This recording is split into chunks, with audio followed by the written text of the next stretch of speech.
pantalla para que sirva de apoyo a esta actividad. ¿Me comentan si pueden observarla? Sí, se puede visualizar. Bien, reiterar el saludo, buenas tardes. Corresponde hoy iniciar esta actividad, este evento, con esta conferencia a mi cargo que lleva por título Procesos Editoriales en Revistas Científicas, y un poco que va a ser un trayecto bien apretado, o sea, en 35 minutos. Es un tiempo récord para poder abordar todas las temáticas y principales enfoques que hoy están enfrentando las revistas científicas, y además específicamente los procesos editoriales que se llevan a cabo dentro de estas, sobre todo con el auge de los sistemas automatizados de gestión editorial. Por lo tanto, esto va a ser una síntesis muy apretada sobre los procesos editoriales que se realizan en este tipo de publicaciones, y que también trataré de enfocar o avisorar algunas de las temáticas que sé que van a ser abordadas posteriormente dentro de este proyecto para la formación de editores, y que por tanto pueden ser un tanto introductorias o un tanto temáticas a desarrollar, y que por su extensión pudieran constituir cada una de ellas un conversatorio en particular, inclusive cursos y talleres. Sin ánimos de ser petulante, me gustaría también compartir con ustedes estos 3 libros que en lo personal he publicado sobre el ámbito editorial. Comienzo por el más actualizado, que es Actividad Editorial y Socialización de la Ciencia, que fue un proyecto en colaboración con algunos profesionales que se desempeñan en el ámbito de la investigación científica y la edición científica, de la Universidad Técnica de Manabí en Ecuador, y por supuesto encabecé este grupo de investigación. Estos libros son de acceso abierto, los pueden recuperar en los enlaces que posteriormente, si así lo desean, les puedo facilitar a través del proyecto Conectorial. Por lo tanto, algunas de las cuestiones que voy a estar abordando en esta conferencia van a ser, en primer lugar, el proceso editorial visto desde forma general y particularmente lo que sucede en las revistas científicas y desde los sistemas automatizados de gestión editorial. También los procesos intelectuales dentro del proceso editorial, que es donde más enfoque o mayor nos centramos los profesionales que trabajamos dentro de las revistas científicas. También la automatización de estos procesos, y por último los procesos técnicos dentro del proceso editorial. Como mencioné, cada una de estas cuestiones puede constituir por sí misma un conversatorio, un curso, y que por lo tanto deben ser profundizadas posteriormente, a lo cual me ofrezco para tal vez realizar algún tipo de estas acciones para la consolidación de estos contenidos. Por lo tanto, en primer lugar, el proceso editorial, entiéndase como el conjunto de actividades que están interrelacionadas, pero el objetivo principal va a ser el producto editorial. En un primer momento se favorecía la cuestión impresa, o sea, el libro impreso, pero que actualmente no se concibe una editorial que no tenga o que no posea un sitio, y que por lo tanto todos sus contenidos estén en formato digital. Esto es favorecido por una multiplicidad de formatos que ha permitido, además de la amplia difusión, poder intercambiar e interactuar con estos productos editoriales en diversas formas y contenido, inclusive para personas que tienen diversidad funcional, y que por lo tanto puedan consultarlos en cualquier otro formato. También hay un fenómeno, y que, como les comentaba, es un proceso para avisorar algunas cuestiones a los que los editores debemos enfrentarnos actualmente, como es el caso del ChatGPT, que sin posicionarme en si debería tenerse en cuenta o tomarse en cuenta o debería suprimirse su uso, debo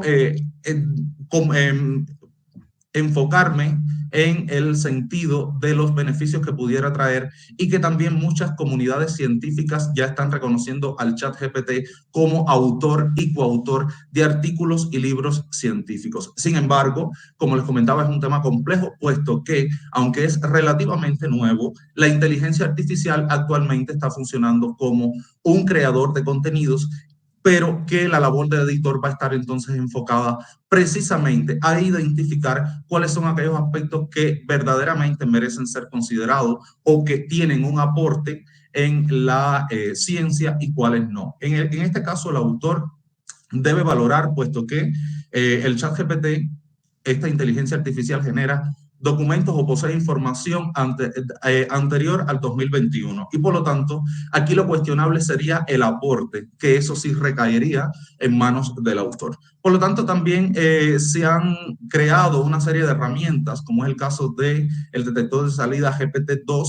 que está enfocada en identificar si se ha utilizado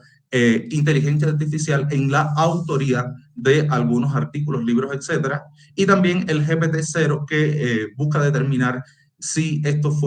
si la contribución fue escrita por humanos. Pero continuando con los procesos editoriales, anteriormente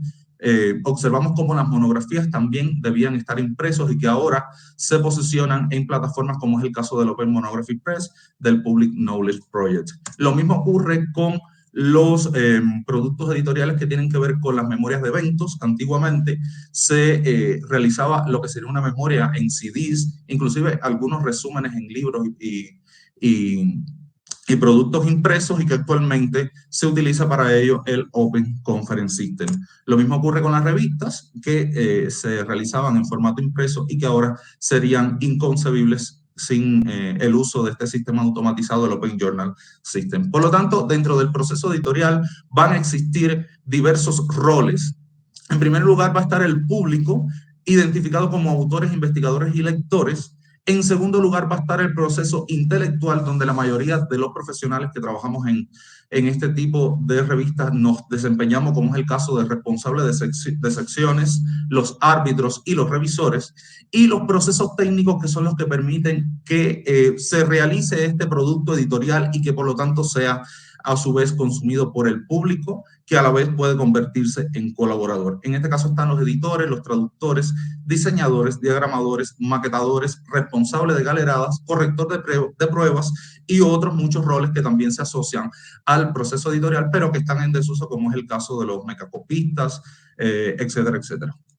Entonces, en el caso del proceso editorial, de forma general, este va a iniciar con el envío de una contribución o la postulación de un manuscrito para su publicación, donde va a conllevar a que se envíe este documento, este material que se postula. Posteriormente se recepciona la propuesta por parte del editorial, se revisa si se adecua a las políticas o a las normas de la editorial, y por lo tanto la decisión sería aceptarlo o rechazarlo. En consecuencia, si se acepta, se publica, y ahí culminaría el proceso con el producto editorial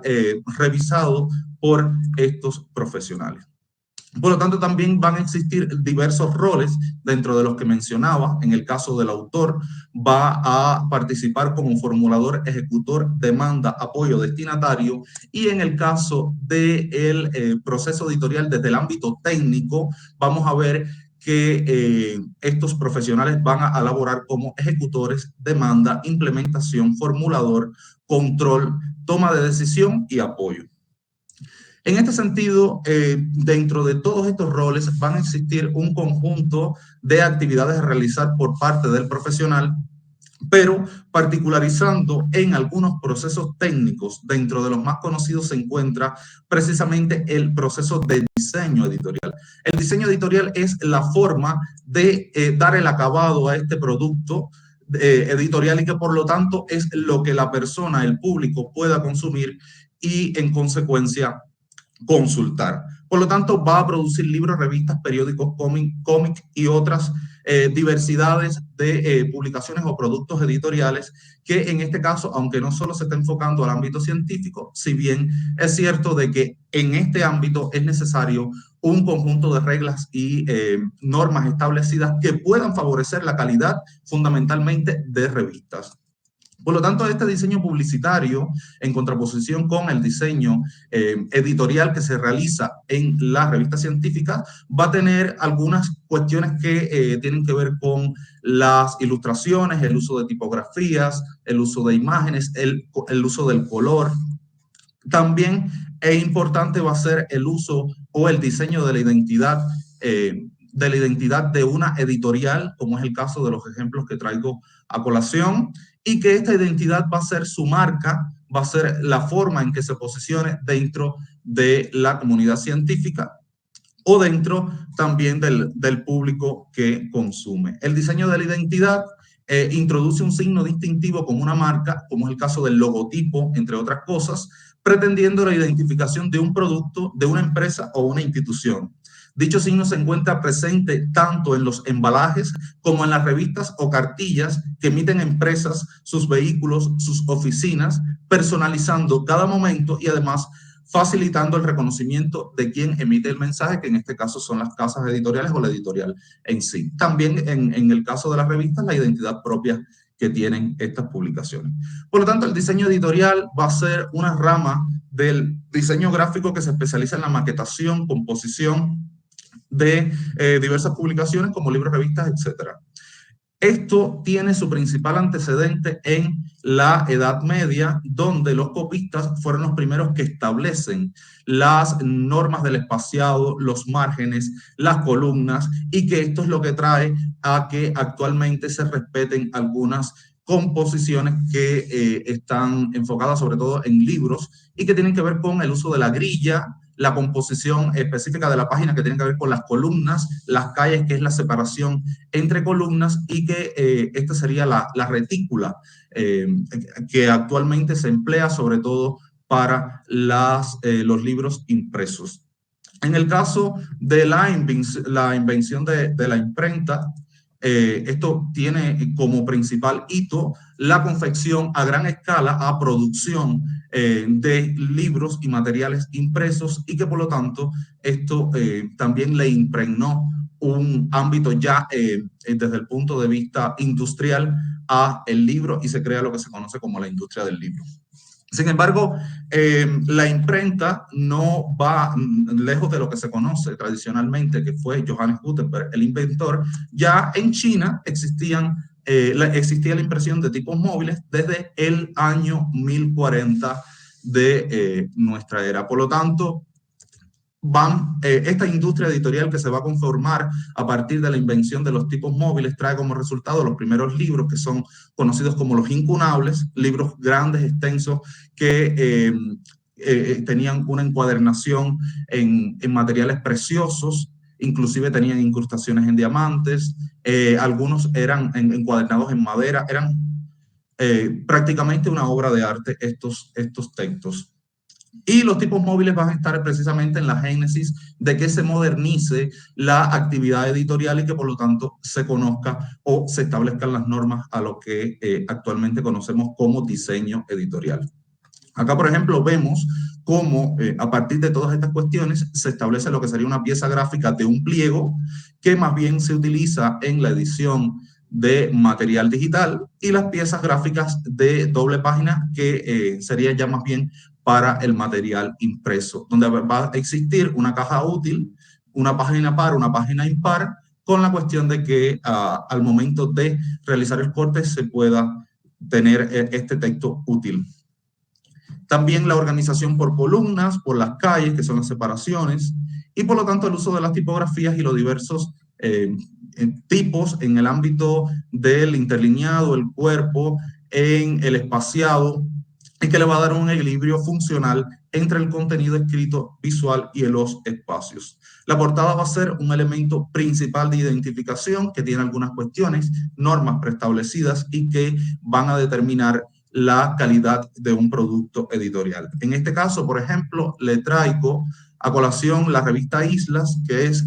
la segunda revista más antigua, la segunda revista universitaria más antigua en Cuba, y que por una cuestión patrimonial aún se continúa realizando en formato impreso, aunque ya tiene su plataforma en el ámbito digital. Aquí vemos, por ejemplo, que hay cuestiones que deben respetarse, como es el caso del logotipo textual en la parte superior o en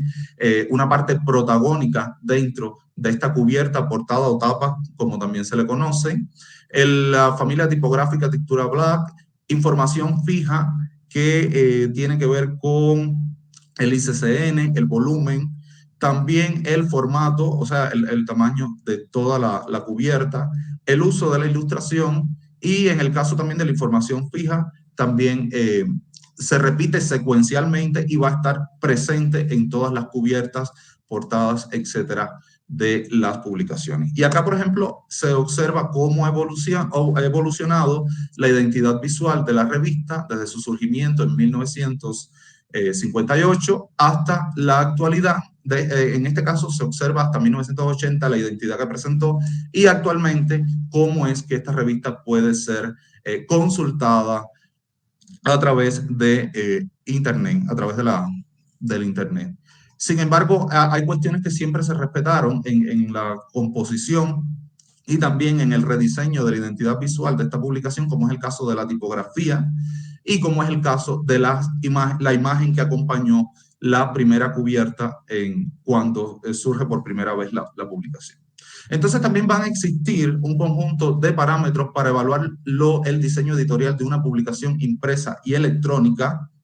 y muchas plataformas de indización de publicaciones se han encargado, por lo tanto, de establecer criterios y parámetros que deben respetarse para que estas revistas logren una indización según sus formatos y formas de evaluación. Por lo tanto, algunos de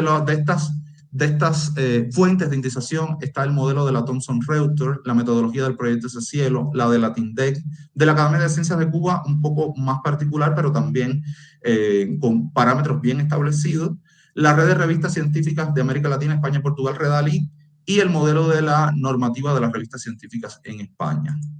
Esto va a estar enfocado en las cuestiones que tienen que ver desde el punto de vista del formato impreso y digital. Específicamente, cada uno de ellos tienen indicaciones propias, pero hay en cuestiones que, sin embargo, aunque se use el hipertexto, van a estar y van a coincidir en unas y otras. Por ejemplo, también este tipo de plataformas de indización y evaluación de revistas, como es el caso de Publindec, el sistema de clasificación de revistas mexicanas, Qualis, el Registro Nacional de Publicaciones Seriadas de Cuba, el Índice de Revistas Venezolanas de Ciencia y Tecnología y la Difusión de Calidad Editorial de Revistas Españolas, DICE, van a utilizar indicadores propios para la generación de una identidad visual. Sin detenerme en este aspecto, para continuar en otras cuestiones importantes dentro de la conferencia, decir de que algunos criterios específicos, como es el caso del LILACS, para el criterio de selección de revistas y permanencia, habla acerca de la presentación gráfica. También en el caso de Scopus, la versión electrónica, habla de cuestiones que tienen que ver tanto con el punto de vista de la visualidad como ya también de contenido, como es el caso de los títulos en inglés, o sea, en otros idiomas, que también le va a dar un mayor visibilidad y alcance a las publicaciones. Por ejemplo, constituye el 10% de los 3 elementos para la evaluación por parte de Scopus, lo que tiene que ver el diseño y la navegabilidad. Esto quiere decir el diseño adaptado a cuestiones electrónicas. En el caso de Redalic también tienen muchas cuestiones relacionadas con el diseño, también Ese Cielo y también la TINDEC. Actualmente, y entrando ya en otras cuestiones, algunas de las tendencias en la gestión de publicaciones se han asumido, algunas revistas han asumido la publicación continua para la socialización de sus resultados. Esto significa que los autores no tengan que esperar a que se publique un nuevo número, sino que en la forma en que se van revisando, se va actualizando el número actual de esta publicación y por lo tanto no haya un tiempo o no tenga que esperar tanto tiempo para que su resultado sea socializado. Y la cuestión de los números monográficos, cuando una revista adquiere o tiene un gran colchón editorial, por lo general realizan 1 o 2 números monográficos, también números especiales, que le permita, por lo tanto, socializar esta información, estos artículos o la tipología documental que socialicen. En este caso, es importante mencionar que dentro de los procesos intelectuales, identificar qué sería lo que tipifica a un producto editorial con carácter científico-técnico de lo que pudiera ser un producto editorial de carácter informativo, literario, lingüístico o artístico. Y eso va a estar enfocado en los roles, principalmente los roles que tienen que ver con el proceso intelectual, como es el caso de los responsables de secciones, los revisores y árbitros, la revisión por pares, que va a continuar siendo el único método ampliamente aceptado para la validación de la investigación desde el surgimiento propio de las revistas científicas, con las Journal of the Secavants y la Philosophical Transactions. En este caso, para publicar en acceso abierto, o sea, la revisión por pares, retomando este tema, van a ser actualmente de 4 formas: un simple ciego, un doble ciego, una abierta y la revisión por pares más transparente. Tampoco me voy a detener en explicar qué características tiene cada una de ellas, ni tampoco las políticas de acceso abierto específicamente, como el Creative Commons y todas las licencias, puesto que estoy convencido de que estos también serán algunos temas de los que se profundizará durante todo el desarrollo del proyecto conectorial. Pero es importante destacar algunas cuestiones que le permita al público acceder para poder publicar en acceso abierto y que debe tomar en cuenta. En primer lugar, comprobar que exista este proceso de revisión por pares y comprobar de que se realice adecuadamente. Si no existe este tipo de proceso, la revista se puede presumir o se puede cuestionar su validez, y por lo tanto también otro de los fenómenos que actualmente afectan la socialización y construcción de la ciencia y del conocimiento es el caso de las revistas predadoras.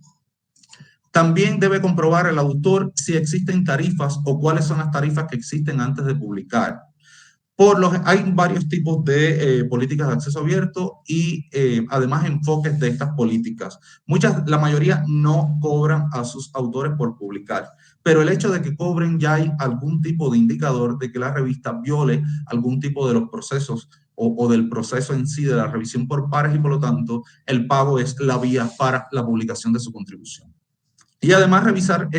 las políticas de derecho de autor que deben estar establecidas a través de convenios y políticas internacionales que debe declarar la revista dentro de su propia política editorial, y además verificar algunos miembros o los miembros del consejo editorial que sean legítimos. Por lo general también se ubican personas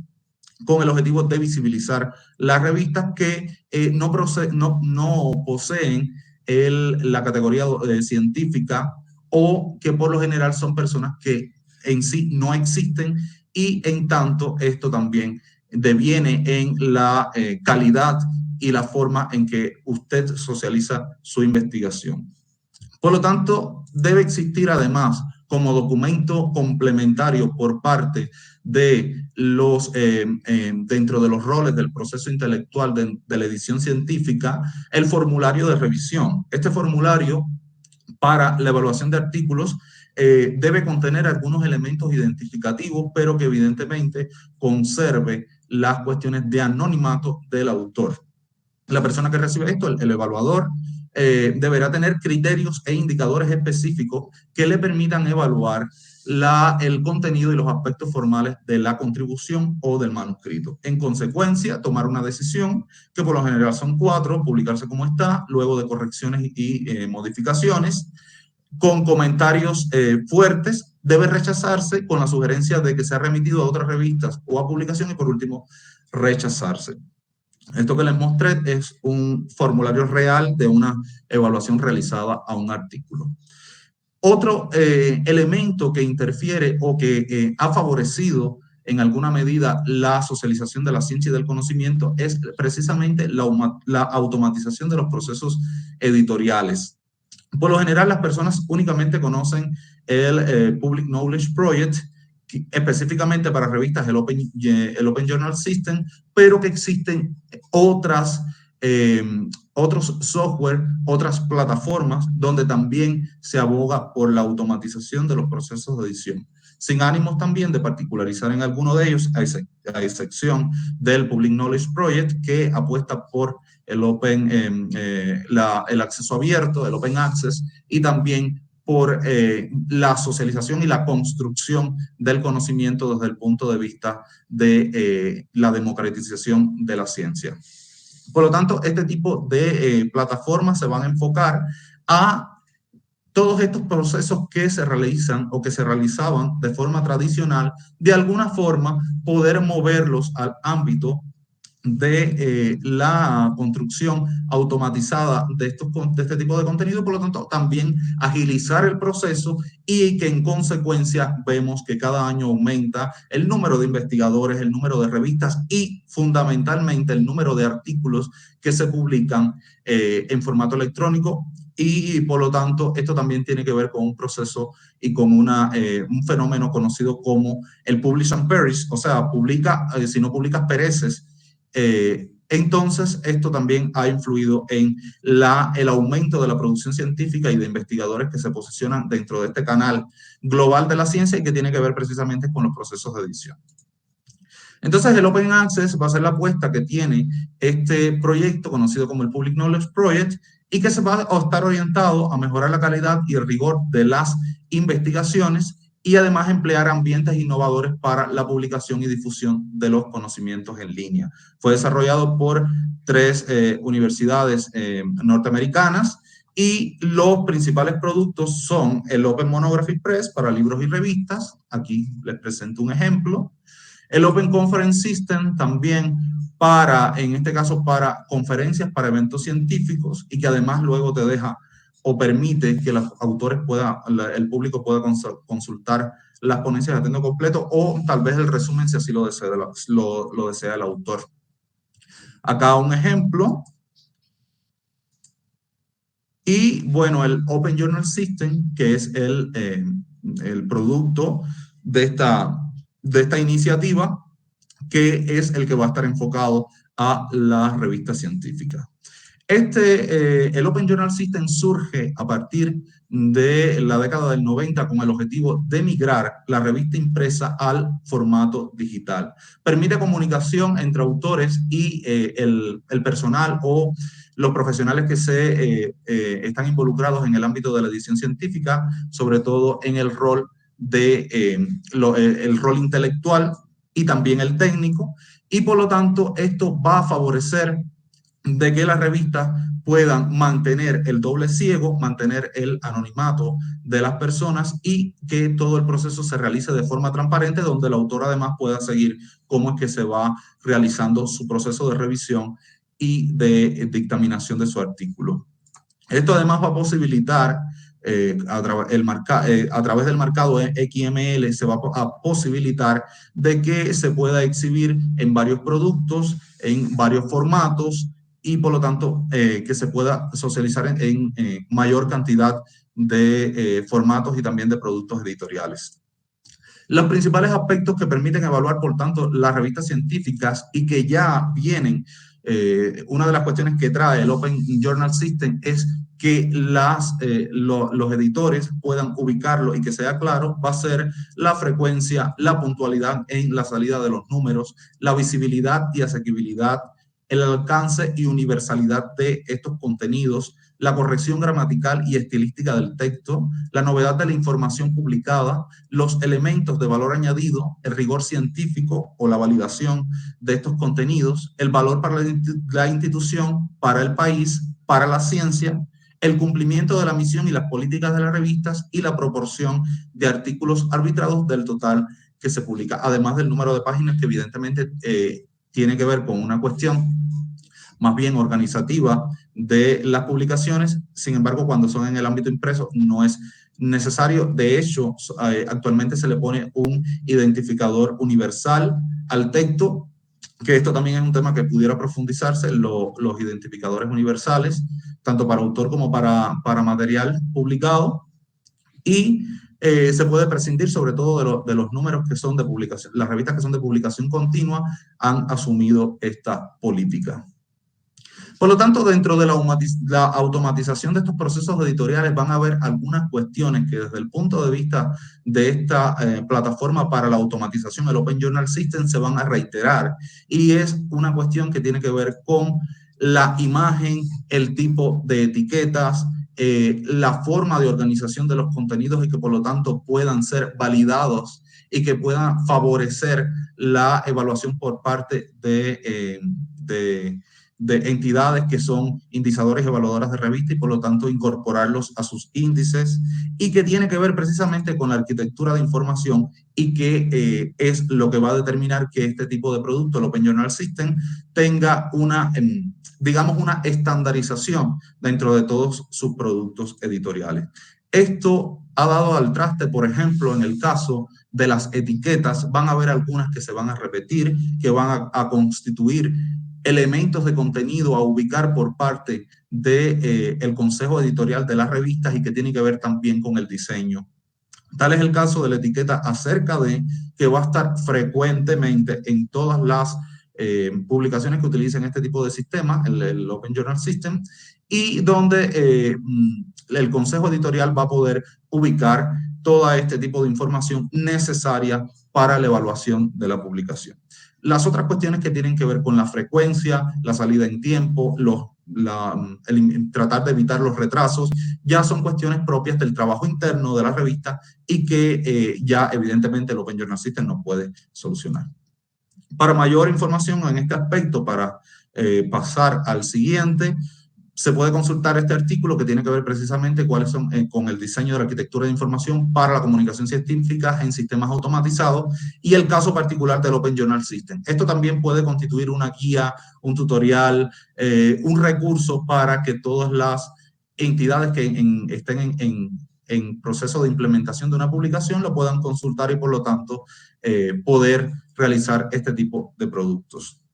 Van a existir, en este caso, dentro del Open Journal, 3 roles fundamentales. Uno de autor, que es el que va a iniciar el proceso y también luego lo va a consumir. Un editor y editor de sección. Y un rol que va a tener en cuenta a los procesos técnicos dentro del ámbito editorial que tiene que ver con el administrador, el corrector de estilo, el diagramador y el corrector de sintaxis. Todo este proceso conlleva a el destino final que sea la publicación y el archivo de envíos, porque una de las ventajas de este sistema es precisamente de que funciona como un repositorio del conocimiento y todos los números publicados se van almacenando y pueden consultarse además a través de etiquetas que tienen que ver con el nombre del autor, el tema, palabra clave, también en términos en el resumen y por número y volumen. Algunos de los requerimientos que tienen que ver para la automatización del proceso de edición tiene que ver con parte de este consejo o comité que decida realizar este tipo de acciones y que tiene que ver con la política editorial, la selección e identificación de los miembros del comité científico y lo mismo con el comité editorial, que es el que va a tomar las decisiones desde el punto de vista administrativo en la revista, las directrices para el envío de contribuciones, la identidad visual y un hosting que tiene que ver con una dirección electrónica para poder ubicar o posicionar las publicaciones. Entonces también va a estar una parte que va a ser el soporte técnico y que tiene que ver con el formato electrónico de las publicaciones, y también va a estar el equipo editorial que es el que toma las decisiones dentro del ámbito ya de la edición científica. El administrador del sistema va a favorecer la instalación de este producto, la activación de los correos electrónicos, las plantillas dentro del Open Journal System, la creación de plataformas para específicamente libros, monografías, memorias de eventos y revistas que dependiendo del producto que se vaya a realizar es que se va a crear o instalar este tipo de productos de la iniciativa Public Knowledge Project. Dentro de la creación del sistema editorial van a estar las actividades que corresponden a la gestión del sitio propiamente, a la plataforma, y por último van a estar las funciones administrativas y que también el equipo editorial acá va a tener un papel protagónico, puesto es el que debe ubicar las políticas que va a seguir. Esto va a favorecer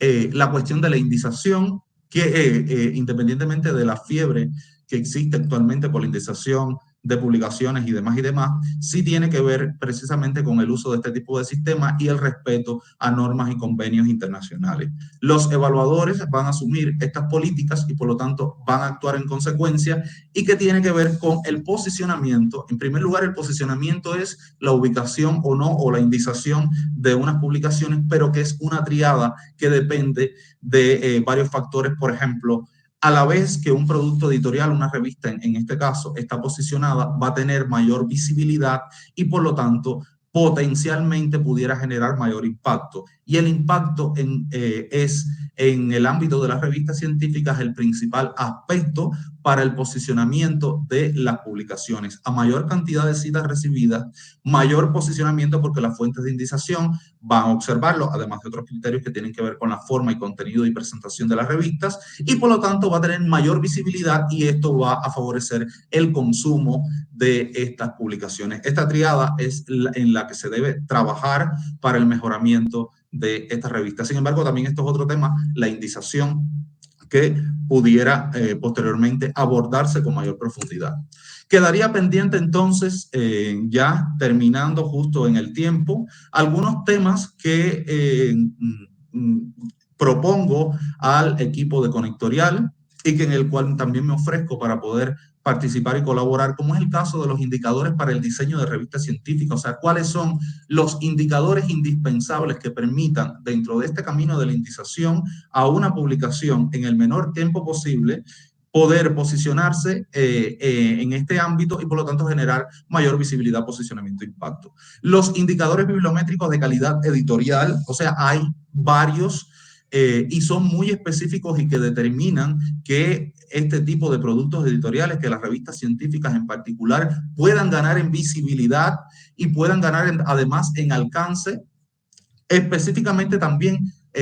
propondría un tema sobre la endogamia editorial y algunas cuestiones innovadoras que se están realizando en este ámbito y que pudieran eliminar o minimizar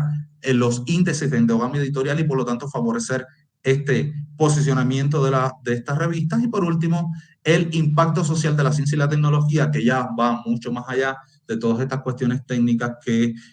se han estado abordando en esta conferencia, pero que también determina los comportamientos y hábitos de los investigadores y también de los editores. Entonces, con estas temáticas y con estas propuestas, estaría culminando esta conferencia introductoria, por decirlo de alguna forma, puesto que se aborda varios temas, pero que conozco y estoy seguro que luego van a poder ser profundizados con el propio desarrollo de este proyecto. Les agradezco mucho su atención y quedo al tanto por si existe alguna interrogante, alguna cuestión para debatir. Quedo atento a sus consideraciones. Muchas gracias. Muchísimas gracias a usted, doctor. Fue una presentación muy ilustre en este caso para tener una noción general, como usted ya estuvo mencionando, acerca de los procesos editoriales.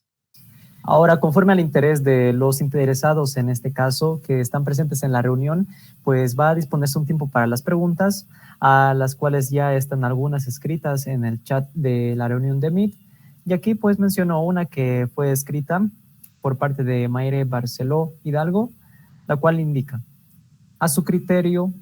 ¿cuáles son los elementos o contenidos que no deben faltar en la página principal de una revista electrónica? Sí, bueno, muchas gracias por la interrogante. Los elementos que no deben faltar dentro de una publicación científica, en este caso dentro de una revista científica, ya están establecidos por las propias plataformas y, digamos, formas de evaluación de este tipo de publicaciones. Existe, como comentaba, una imagen fija que debe aparecer dentro de todos los números de la revista, que tiene que ver con el ICCN, también con el registro de publicaciones, si lo tiene. También, si existe una versión impresa, ¿cuál sería entonces el ICCN de la versión impresa? Deben aparecer ambos de la impresa, de la electrónica. El número, el volumen, el nombre de la revista o el identificador, que sería el logotipo. Y además debería aparecer En algunos casos, también esto sería información adicional, pero que no necesariamente sería un requerimiento para la calidad de la publicación. Puede aparecer dentro de su cubierta una especie de tabla de contenidos donde se mencionen cuáles son los principales artículos que aborda la publicación. Si tuviera muchos artículos, y es lo que sucede por lo general con las publicaciones electrónicas, y sobre todo con las de publicación continua, que sus contenidos van variando o se van incrementando durante el transcurso del proceso editorial. En este caso, si existiera un número monográfico, poner el nombre del número monográfico como un identificador y valor de este número en particular. Pero esos serían los principales elementos que debe contener una revista electrónica. Gracias por la respuesta, doctor. Aquí también hay otra cuestión por parte de la misma participante que dice: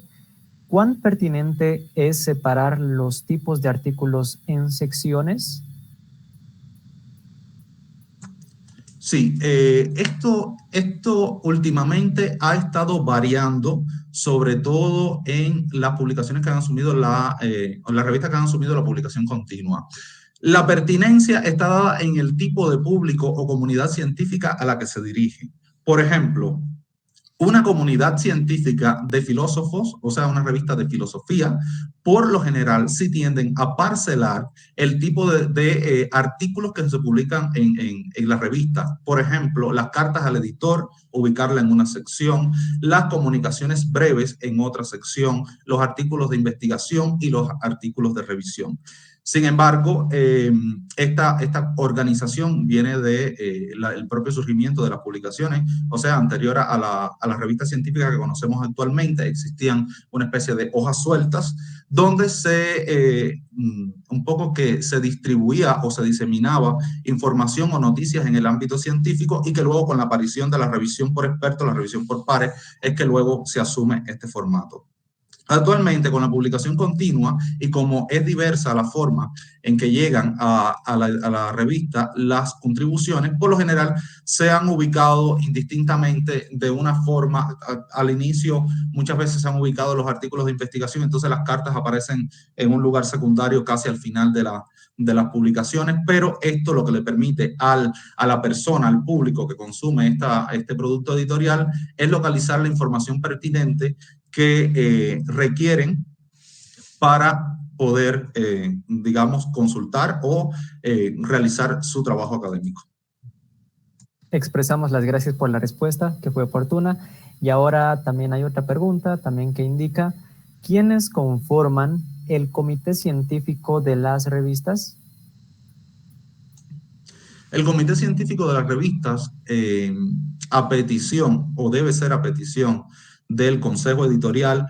es conformado por un grupo de expertos, no necesariamente doctores, aunque por lo general actualmente se está asumiendo que sean doctores, pero que sean expertos en las temáticas de la publicación. En este sentido, también aclarar dos cosas. Primero, existen varios tipos de revistas. Existen revistas con contenido muy general, con contenido que pudiera ser multidisciplinario. Hay revistas que no son tan especializadas, pero que abarcan un área del conocimiento. Por ejemplo, una revista de pedagogía, por poner un ejemplo, ya se sabe que es en esa área, pero hay unas revistas que son muy especializadas, como por ejemplo, revista de competencias pedagógicas. Y en este sentido, el comité científico debe estar conformado por expertos con un reconocido prestigio o con una trayectoria reconocida en esta temática que aborda la publicación, y que por lo tanto pueda tomar decisiones acorde a los contenidos académicos que tiene que ver con la revista. ¿Qué ocurre? También que muchos de estos profesionales que deben conformar los equipos editoriales, generalmente por invitación del propio comité editorial de las revistas, rechazan este tipo de cuestiones, puesto que en muchas publicaciones, algunos aparecen en muchas publicaciones, y la sobrecarga de trabajo no les permite poder desempeñarse adecuadamente en estas funciones. Y entonces las revistas están asumiendo la mala práctica, muchas de ellas, de decirle a la persona: por favor, permite que tu nombre esté en el comité editorial de mi revista y no te voy a ocupar con nada de trabajo. Y esto, en consecuencia, va en detrimento de la calidad de los contenidos y la pertinencia científica de los artículos o el tipo de material científico que se publica en las revistas. Gracias por la respuesta, doctor. Ahora aquí hay otra pregunta que se haya escrita, la cual es por parte de la revista Salud Pública, Universidad de Antioquia, que dice: con la llegada del preprint, ¿cómo las revistas pueden abordar este tema? En cuanto a un autor que haya publicado en preprint, la cual se caracteriza porque no tiene revisión por pares, y quiere luego publicar en una revista con revisión por pares, en la medida que ya no será un manuscrito inédito por su publicación previa. Bien, aquí aclarar alguna cuestión más bien desde el punto de vista técnico. El preprint es un documento científico técnico arbitrado. El preprint es el resultado de una revisión de un manuscrito que se postuló en una revista y que por cuestiones, digamos, de la propia política editorial puede demorar en salir publicado y que por lo tanto la revista le hace un preprint, o sea, antes de publicarse, un documento que este documento el autor puede socializarlo entre sus colegas, comenzar a ser de alguna forma ya citado y que no necesite o que tenga que esperar a que se publique el número de la revista al que fue destinado su contribución. Y esto sucede sobre todo con las revistas que tienen mayor posicionamiento, visibilidad e impacto, que son las que están evidentemente en la base de datos de Corriente Principal, Web de la Ciencia Scopus, y que al tener colchones editoriales tan amplios, muchas veces el autor debe esperar hasta un año y en ocasiones más para que su contribución sea publicada. En consecuencia, se hace o se realiza este preprint para que lo pueda socializar con sus colegas investigadores y demás, y en algunos casos también para que logre realizar actividades académicas, como es el caso de los actos de defensa de doctorados, maestrías, etcétera, que requieren de la publicación de artículos sobre la temática de investigación que está realizando el autor. Entonces, si la persona ya ha publicado un preprint, esto significa que posteriormente en alguna revista ya se va a ser publicado, o sea, ya hay un proceso de revisión por pares que acredita que ese conocimiento es válido para la comunidad científica en la que está dirigida y que por lo tanto ya ha pasado o ha transcurrido un proceso editorial, pero que no ha llegado a la culminación, que es precisamente la publicación. Está bien, muchísimas gracias, doctor, por responder las preguntas. Conforme a lo que ya no hay más en este momento, pues nuevamente expresar las gracias que sentimos los organizadores y también con seguridad todos los participantes en esta reunión. Es de destacar la pericia que tiene y también la expertise que tiene con su trayectoria. Es por eso que sin duda esperamos por un próximo encuentro para continuar con esas temáticas muy interesantes e importantes. Es por ello que se harán las gestiones necesarias. Muchísimas gracias, doctor. Muchas gracias. Un placer colaborar con ustedes. Hasta un próximo encuentro. Bueno, llegando hasta este punto, concluimos con la primera ponencia que comprende, en este caso, para la jornada, e informar pues que habrá un receso de unos 10 minutos aproximadamente antes de seguir con la siguiente parte de nuestra programación, el cual sería, en este caso, pues el conversatorio que trata acerca de la ciencia abierta, una visión global acerca de esta temática, la cual estará a cargo de la licenciada Cecilia Raez Casabona. Así que se dispone un tiempo de aproximadamente 10 minutos y regresaremos. Pueden mantenerse en la sala de reunión y a punto se iniciará nuevamente con la presentación.